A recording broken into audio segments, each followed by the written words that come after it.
Hi everyone, and welcome back to the Today in True Crime and Portraits podcast. I'm your host, Jane Flowers. So today's episode is about my civil rights police misconduct lawsuit I filed in Oxford, Mississippi, and it was filed on March 30th, 2023. I want to bring awareness to why I filed my civil rights lawsuit because I am going through some major organized criminal enterprise stuff that's affecting my life and putting my life in danger. And it all stems to white collar crime that is white collar crime with money laundering, embezzlement of my trust fund, which is embezzlement of my inheritance, and my mother's name is used with identity theft as well with my case, which is an embezzlement of my inheritance that was in my trust fund. And I just want to bring awareness to the corruption of government entities. Government entities like the FBI, Secret Service,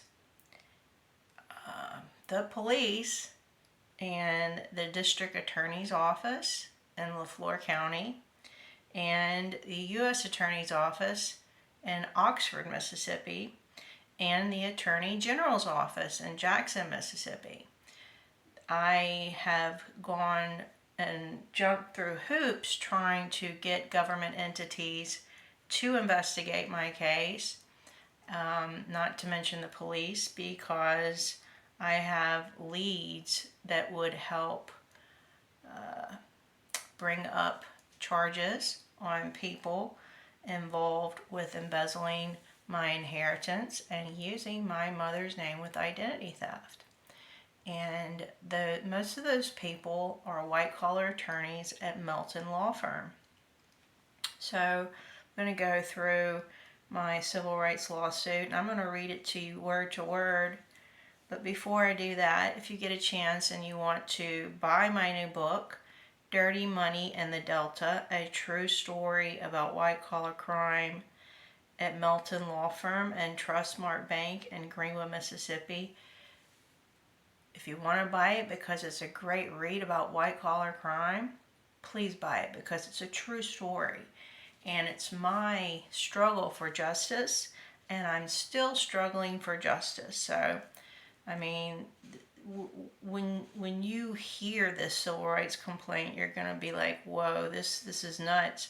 And it is nuts because government entities like the FBI, Secret Service, and the district attorney's office should be protecting me, the victim, and honoring my rights, but they were not honored. And the Greenwood Police Department actually racketeered with Melton Law Firm in Greenwood, Mississippi, and they racketeered specifically with white collar attorney Floyd Melton III. So Floyd Melton III is not mentioned as a defendant in my lawsuit. I had 12 defendants, and I was unable to finish through and follow through with my complaint because I had to answer 12 different motions to dismiss with 12 defendants, and unfortunately I was not able to do that because I am not an attorney and I did not have the money to pay for an attorney to fight my civil rights lawsuit, and I did not have the funds to pay any other attorney to help answer these motions to dismiss. So my case was dismissed and closed around January 2nd, 2024, because I didn't respond to motions to dismiss. So let me, if you don't mind, you have a few minutes, I'm going to read through my civil rights lawsuit and talk about it for a minute as I read through it. So here are the defendants with my civil rights lawsuit. It was filed in Oxford, Mississippi at the United States District Court for Northern District of Mississippi. stop for a moment. I took this civil rights lawsuit, the complaint itself, to the main FBI branch in Jackson, Mississippi. And what occurred there is I was laughed at by an agent, and the agent told me he didn't see any crime being committed. Well, there's other government entities, not just the FBI, there's the IRS. Yeah, there's a lot of government entities other than the FBI that can look into my case. So, we've got Homeland Security, we've got a few other ones, but regardless of that, he laughed at my civil rights complaint and told me there was no crime being committed. I felt really shocked, and when he laughed, because my complaint is not a laughing matter. Organized crime, white-collar crime, organized criminal enterprises, political corruption, fraud, money laundering, identity theft, embezzlement, tax evasion. These are not laughing matters. But the FBI agent that I went to go see at the main FBI branch in Jackson, Mississippi, thought it was hilarious. So, here we go. Brenda Pashon versus City of Greenwood, and Officer David, and this is Greenwood, Mississippi. Greenwood Mississippi Police Officer David Layton, who was a detective on my case. Officer Jody Bradley, leflore County Assistant District Attorney Timothy Jones, Attorney Floyd Melton Jr., the estate of Brenda B. Flowers, Claire Flowers Williams, who is my sister, Sandra K. Hayes, who is the woman that let my mother use, and Floyd Melton Jr., the white-collar attorney in Melton Law Firm. She let both use her Social Security number with a fraudulent bank account at Trustmark Bank located at U.S. Highway 82 in Greenwood, Mississippi. And she let my mother redeem my World War II Series E bonds from the U.S. Department of Treasury, Treasury Direct, under my mother's name and Sandra's social. So, yeah. Yep. Okay. And then also defendant Trustmark Bank and defendant former Chancery Court Judge John Barnwell, because John Barnwell signed off on any fraudulent documents that needed to be filed with the courts to help the attorney, Floyd Melton Jr., embezzle my inheritance. I mean, he was complicit. He helped. I mean, you have to, sometimes, I guess, if you're going to be a crooked white-collar attorney, you're going to need a crooked judge to help you. So, here we go. Here is my complaint. Comes now the plaintiff Brenda Pashon, proceeding pro se, brings this cause of action for money damages brought pursuant to 42 U.S.C. Section 1983 and the 5th and 14th Amendment to the United States Constitution. Plaintiff has filed an original complaint dated, and my date was March 30th, 2023, which the plaintiff seeks to amend herein. And I have my complaint amended, so this is the amended complaint. Plaintiff's complaint arises out of the defendant's commission of federal constitutional violations committed against the plaintiff from and in leflore County, Mississippi, beginning on or about March 1st, 2020, and continuing through about March 18th, 2020, within the Northern District of Mississippi, and plaintiff alleges as follows. Introduction. This is a civil rights action seeking justice for defaming and refusing the plaintiff's due process under the 5th and 14th Amendment to the U.S. Constitution. Plaintiff alleges that defendants Layton, Bradley, and Jones wrongfully violated her Fifth Amendment right to due process without legal or factual bias which is also a violation of Mississippi's Constitution. Plaintiff seeks compensation for emotional harm, pain, and suffering, and actual financial loss from supervision and oversight of its department, police officers, and the faculty, police department policies, and or relied upon at the time Fifth Amendment to the U.S. Constitution was violated in case of the plaintiff. Plaintiff brings this federal civil rights action under 42 U.S.C.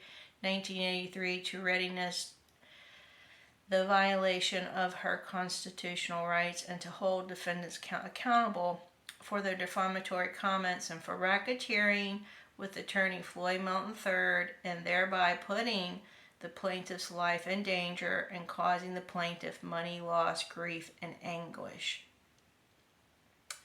Here we go, jurisdiction and venue. This action arises under the 5th and 14th Amendments to the United States Constitution and under federal law, including 28 U.S.C. 2201, 42 U.S.C. 1983 and 1988. This court has original jurisdiction over these claims pursuant to 28 U.S.C. 1983 and 1988. Venue is proper in the Northern District of Mississippi because subject matter complained and occurred within this district consistent with 28 U.S.C. 1983 and 88. Parties. Plaintiff Brenda Passion, a citizen of the United States and a resident of the state of Mississippi. Defendant City of Greenwood was at all times relevant to this complaint, a Mississippi municipality in leflore County. The City of Greenwood employs the Greenwood Police Department and had a policy and custom to violate the plaintiff's rights as alleged. Defendant David Layton is and or was at all material times a law enforcement officer employed by the Greenwood Police Department in the City of Greenwood. At all times relevant here, he acted in concert with other defendants and under color of state law. He is sued both individually and in his professional capacity. Now, I also said the same for defendant Jody Bradley because he is also employed by the City of Greenwood and he was a Greenwood police officer. Defendant Timothy Jones was a district attorney, assistant district attorney for leflore County, and he was number 12 and or was at all material times an assistant district attorney employed by the Office of the District Attorney in the 4th District of Mississippi. He is sued both individually and in a professional capacity. Timothy Jones is not immune from suit because he stepped out of his side of his jurisdiction when he committed the violations. So I'm going to kind of go a little bit quicker here. This is a really long complaint. I know I don't want to take up too much of your time. So it went on. Defendant Floyd Jr., defendant the estate of Brenda B. Flowers, because my mom passed away August 25th, 2006. Defendant Claire Flowers Williams, defendant Sandra K. Hayes, she's a resident of Nightendale, North Carolina, and she's involved with my plaintiff's breach of fiduciary duty of her trust fund. She is sued both individually and in her professional capacity. Trustmark Bank is the defendant. Defendant John Barnwell. Okay, let's move along now. Here we are in the facts. Facts applicable to all defendants. Plaintiff had a trust fund on file with the leflore County Courthouse registered under the cause number 22.021.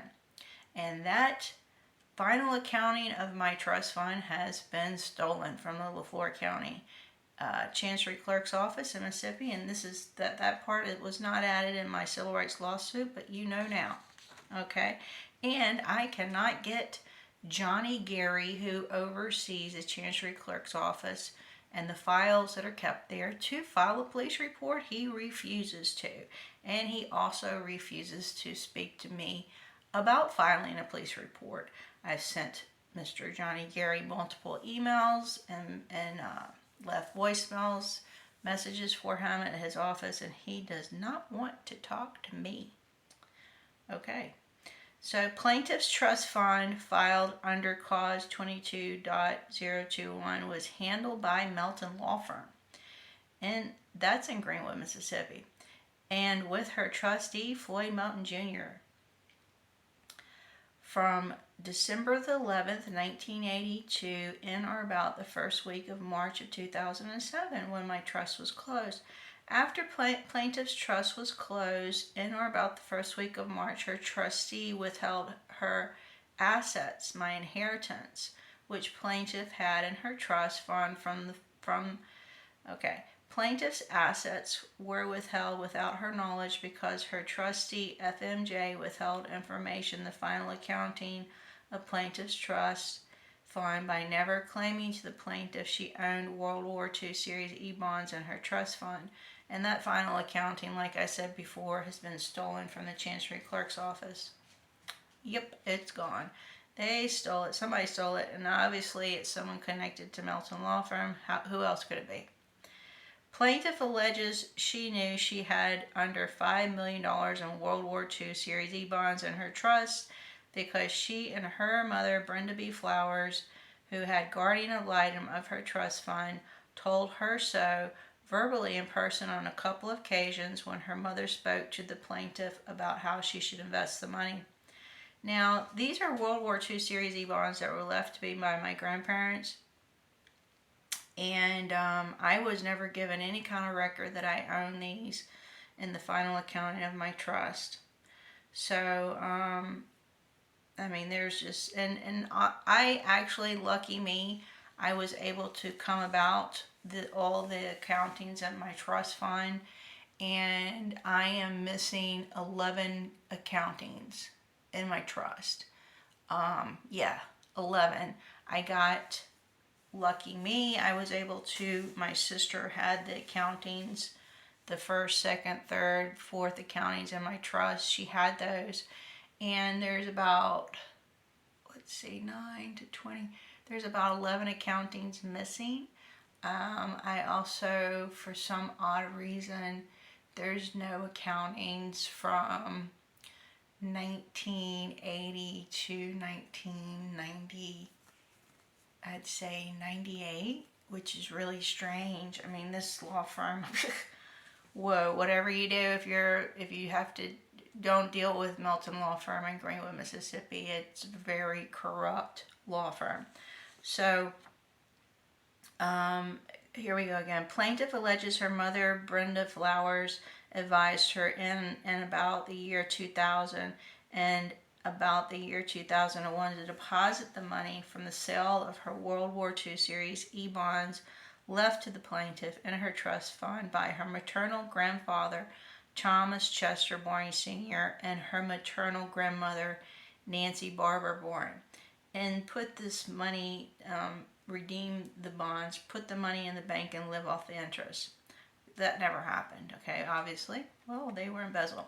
Plaintiff alleges her mother, Brenda B. Flowers, told her verbally in 2001 she was in debt to the IRS at about $250,000, and afterwards the plaintiff alleges her mother started embezzling from her trust fund, my trust fund, in and about 2001 with the help of Judge John M. Barnwell, his Chancery Clerk of Courts, former judge, and he resides in New York, I do believe. And hereafter, Sandra K. Hayes, Claire Flowers Williams, Trustmark Bank, located 938 US-82 Greenwood, Mississippi. So these people and the bank were all involved in embezzling my inheritance. Okay. I'm unaware if my sister was aware of what was going on at the time. I really don't know. She says she does not know and she was not aware, but who knows. All right, here we go. Plaintiff alleges she has a breach of fiduciary with the trustee of her trust and Trustmark Bank. Okay.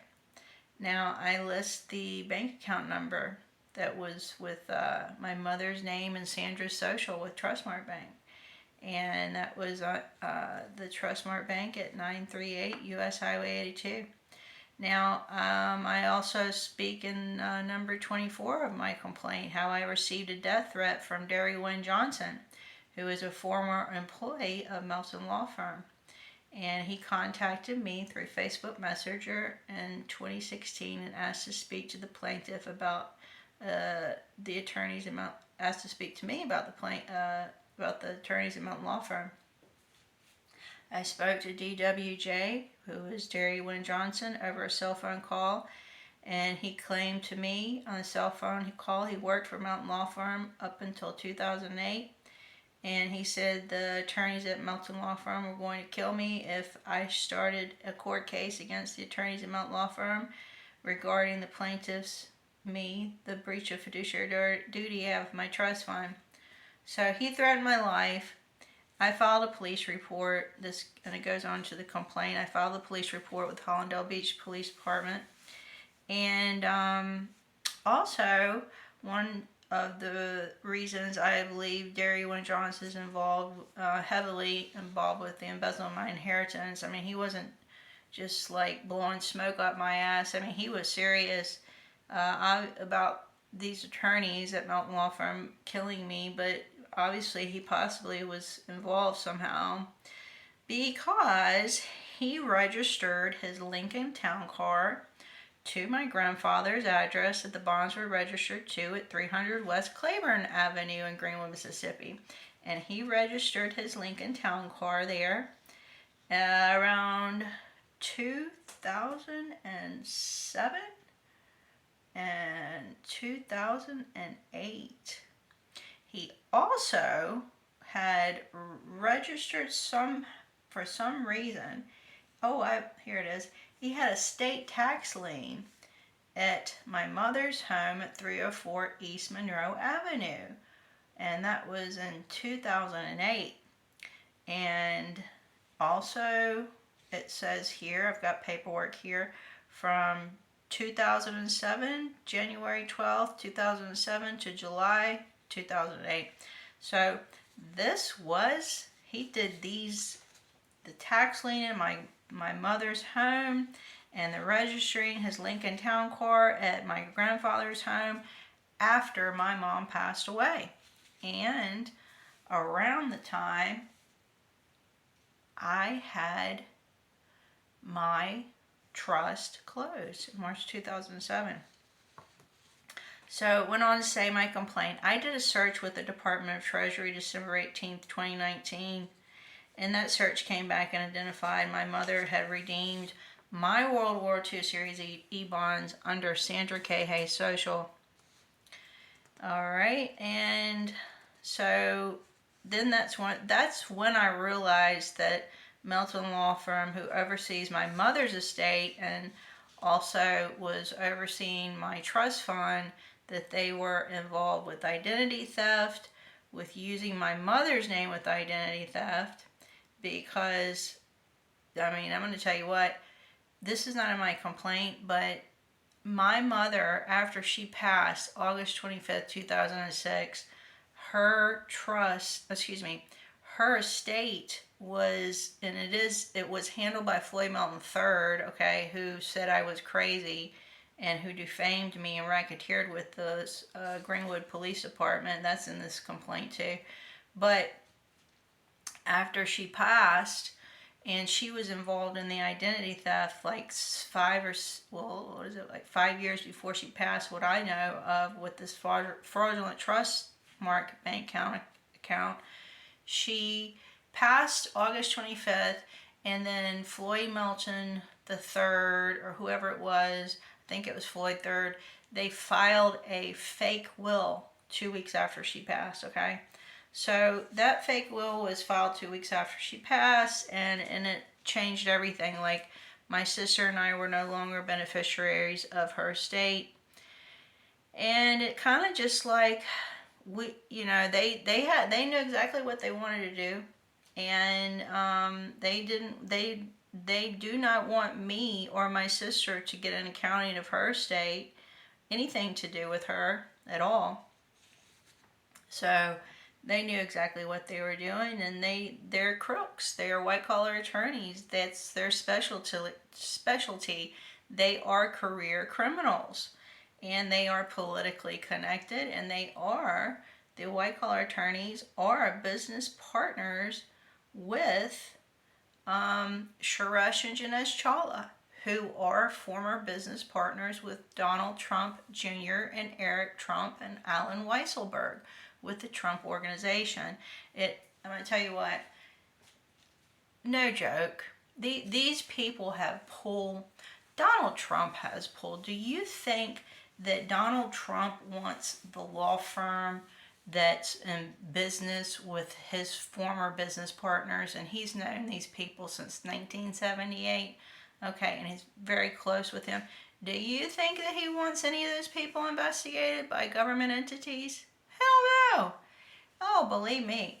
And do you think an organized criminal, especially one that's politically connected, such as Donald Trump, do you think he would pull some strings and try to have the feds? Who knows?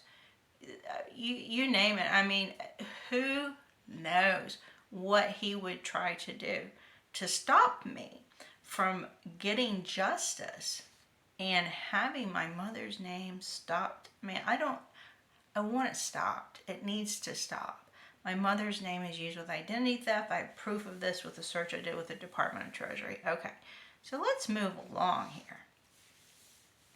So, plaintiff alleges she received an email from Jackson, Mississippi Attorney General's Office, Leslie Owen, and that was January 28, 2020, and they stated that they did not see that there was any kind of crime ongoing, any wrongdoing with my claim that I submitted to them.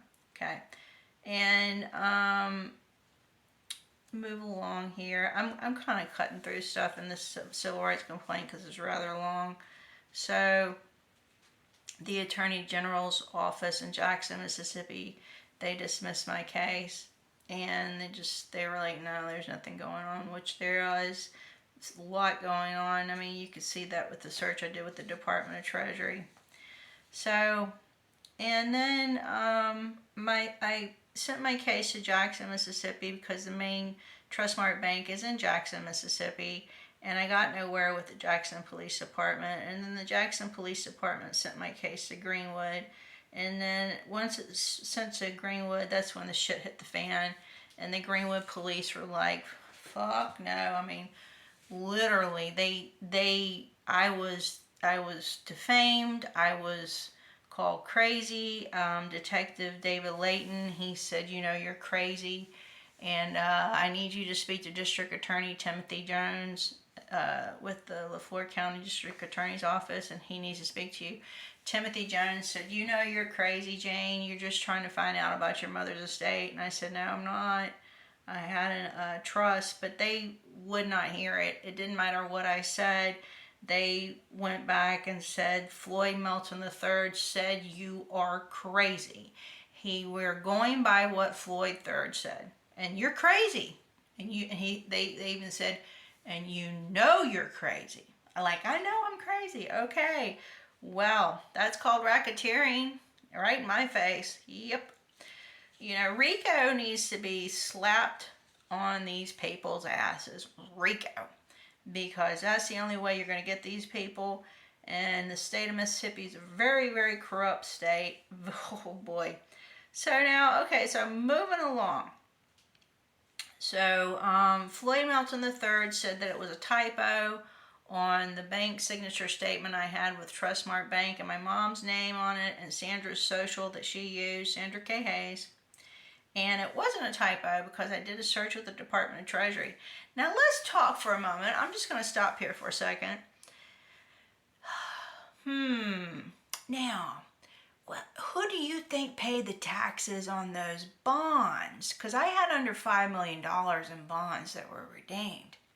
I wonder. Somebody had to pay a 1099 tax, fill it out, tax form. I wonder who paid that.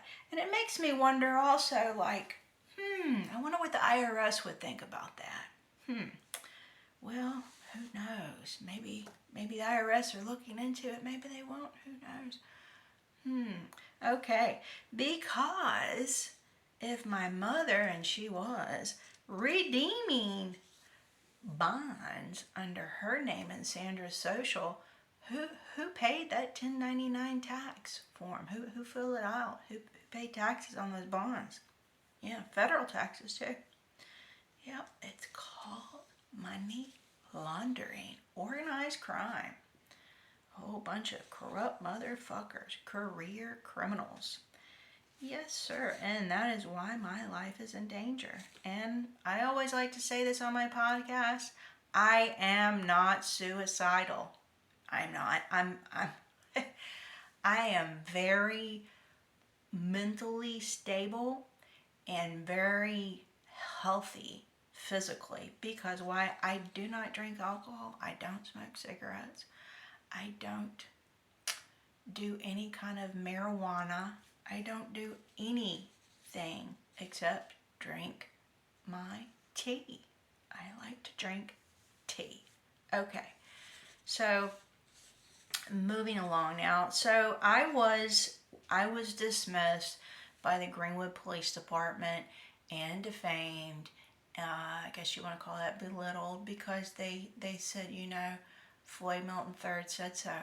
He said so, so we can't investigate your case. He said so. So, Jody Bradley, who's mentioned in my complaint, he said that I should contact the Secret Service. Just let the Secret Service handle it. They're going to handle it. Oh, yeah. We don't need to handle it. They can do it all. And they kept going back to the identity theft has expired. Well, let me tell you something. I did not find out about any identity theft really, truly, and get a positive hit on the identity theft when I worked with Secret Service agent Roger Kirby. And he's also mentioned in my complaint. Yep, he's mentioned. Okay. So let's move along here. Okay, so I contacted the U.S. Attorney's Office, and that's right here, number 51. And I contacted them around June the 11th, because why? June the 11th, 2020. Why? Because I'm trying to get the Secret Service to investigate my case, because Jody Bradley said they'll investigate. Okay. So, U.S. Attorney in Oxford, Mississippi, Samuel Stringfellow, he responded to my claim, this is Psalm 51, about my breach of fiduciary duty out of my trust fund, which is an embezzlement of my inheritance. And he said, okay, I'll open an investigation and we'll assign Secret Service agent Roger Kirby to your case. He did assign him to my case. And let's see here. My case was closed. So about the first week of September 2020, and it was closed. And Assistant U.S. Attorney Bob Norman, he contacted me and said, your case is closed, end of story. And there was no why it's closed, anything, and it was all by email.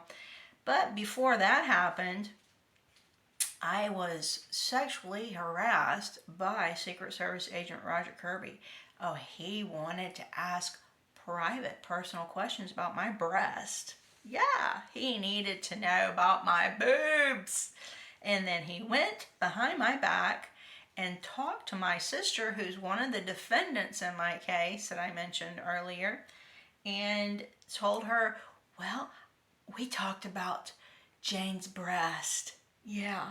And then my sister contacted me and said, this Secret Service agent is talking to me and telling me that you guys talked about your breast.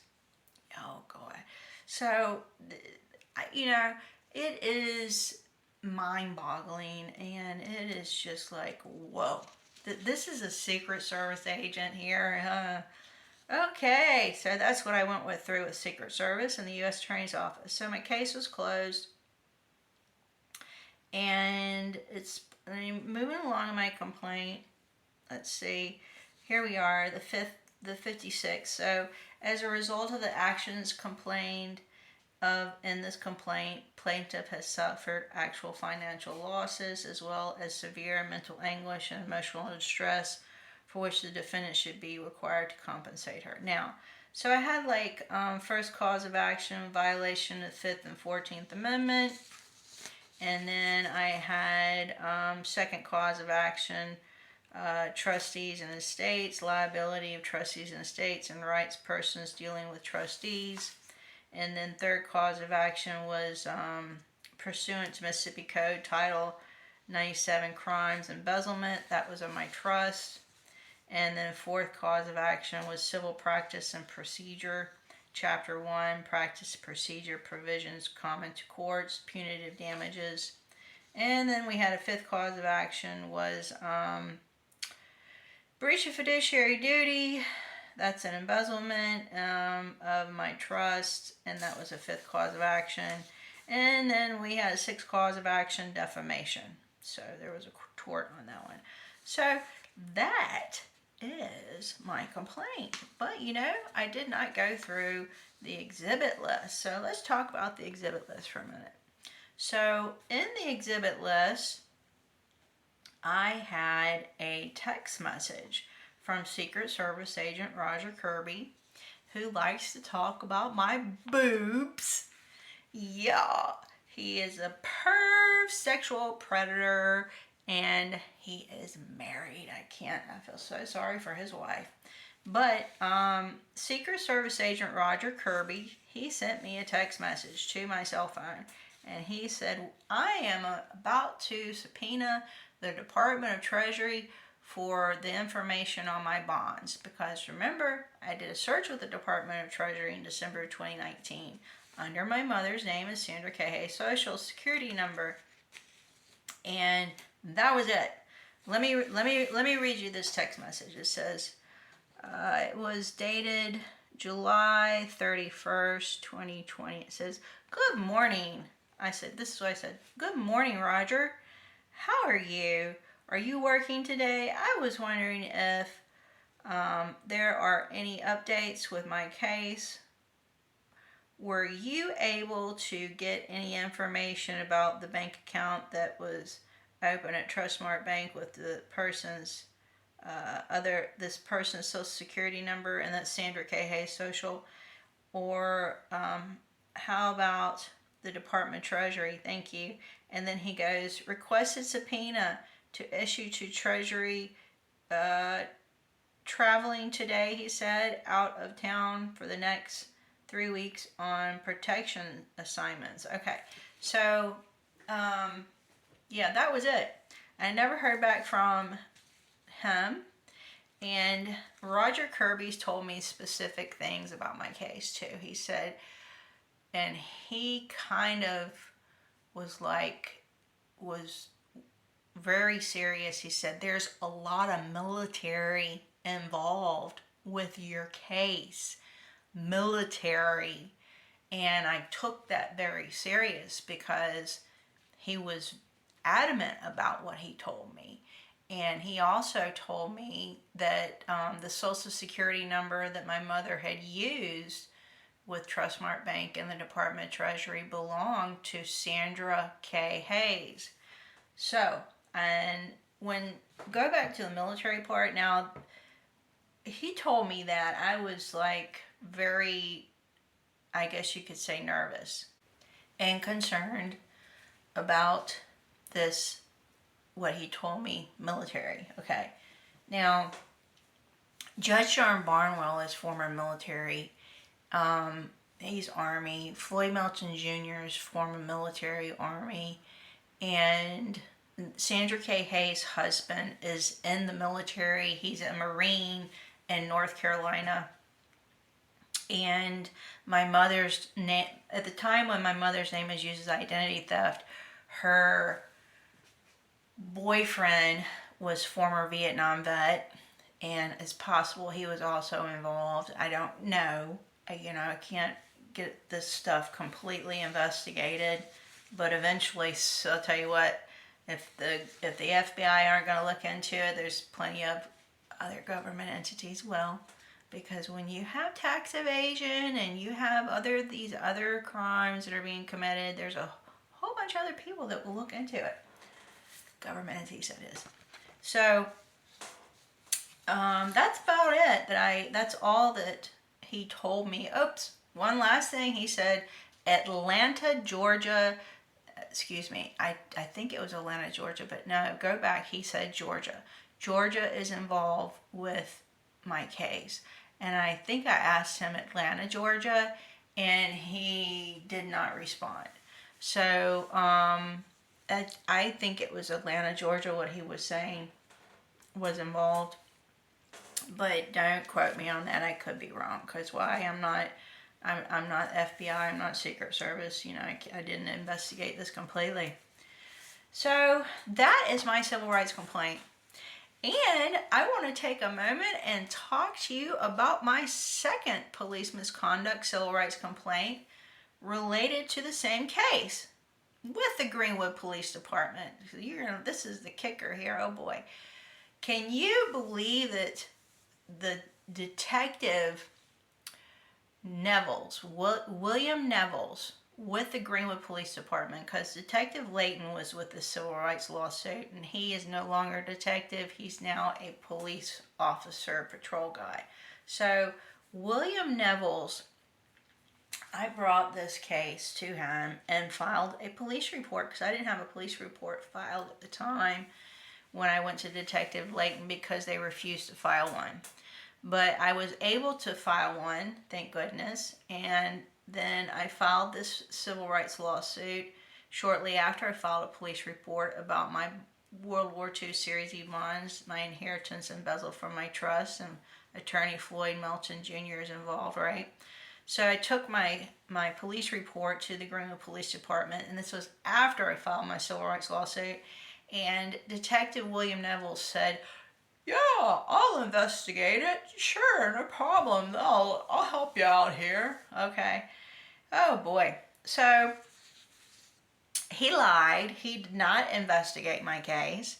And I received a letter. I think my case was open with him for like a month and a half. And I received a letter by email around August 14th, 2020. So he started investigating my case around July 3rd, sometime around then, I think it was. And then I get an email from him August 14th, and he said to me in the email, because he was also investigating my father's unsolved murder, and this crooked cop told me, I'm going to talk about my dad's unsolved murder too at a later date on this podcast, and the murder weapon that William Eggleston is in possession of. But this crooked cop told me he found items related to related to my father's unsolved murder. And then the Mississippi Bureau of Investigation took over the investigation in August of 2020, around the time that Nevels closed my dad's unsolved murder case investigation, and an investigation into the breach of fiduciary duty I have in my trust, okay? And Nevels, for somehow, some way, those items have disappeared. They're gone. They have disappeared. And the detective, who is Mark Steed with the Mississippi Bureau of Investigation, never received items related to my father's unsolved murder. Sick bastard. This is a cop in Greenwood, Mississippi, Detective William Nevels, that told me there are items related to my father's unsolved murder. They disappeared. Sick son of a bitch. Yeah. This is how this is how I'm treated by the police in Greenwood, and the U.S. Attorney's Office in Oxford, and the District Attorney's Office. These people don't care about me. They don't care about the law. They don't care about honoring my rights. So here I am, my life in danger, spilling my heart out to you all so you know my story, my struggle for justice. So around August 14th, I received a letter, and in that letter from William Nevels, he said that the Mississippi Bureau of Investigation. We're no longer, they're not going to investigate my father's unsolved murder because there's no crime being committed. And he told me in the letter that I have a copy of it that my father's unsolved murder cold case investigation has been closed with Mississippi Bureau of Investigation. And that was a lie because Mark Steed told me no, it hasn't been closed. Now, he also told me William Neville said there's no crime being committed with my breach of fiduciary duty of my trust, and he investigated it, he said, and it's closed too. So, that's the kicker. I have another civil rights lawsuit with the Greenwood Police Department, and I'm going to be filing that soon. I have a 3-year statute of limitations, so right now I could file it in a couple of years if I want to. We'll see how that goes, because it's up in the air, and I am just not ready to file it yet, and I'm going to let that statute run out a little bit until I am ready to file it, because why? I don't have $10,000 or $5,000 for an attorney yet. Yeah, these people know that. They know that. They're very aware that I'm not financially stable to retain an attorney, and believe me, attorneys are not cheap, and to get a forensic accounting of my trust could be $20,000 to $30,000 just to get a forensic accounting done of my trust fund. So I'm looking at $30,000, maybe $40,000. That's for the attorney and the forensic accounting. Oh, come on, please give me a break. I don't have that kind of money. I try to stay alive. I try to stay alive because it is very dangerous for me. I mean, these people want me dead. They want me dead. Because why? I'm going to put their asses in prison for the rest of their life, hopefully. That's my plan. And they know it. And they know I'm not going to give up until I bring justice to my mother, because her name is used with identity theft. She can't rest, I know that. And I can't rest until I have justice and she has justice. And it's just that simple. So that today concludes my civil rights lawsuit that I filed on the federal level because of racketeering with Greenwood Police Department and the District Attorney's Office, Assistant District Attorney Timothy Jones with Floyd Melton Jr, Melton Law Firm, Greenwood, Mississippi, and all those defendants. So thank you for joining me today. I will be speaking to you all on another date. I hope you have a wonderful day, and I will talk to you later. Please stop by my website, todayintruecrimeandportraits.com, and buy some of my merch. And see what's going on there. So maybe there's some merch that you want to buy. Maybe you want to look at my GoFundMe campaigns. I'll talk to everybody later. Have a great day. Bye.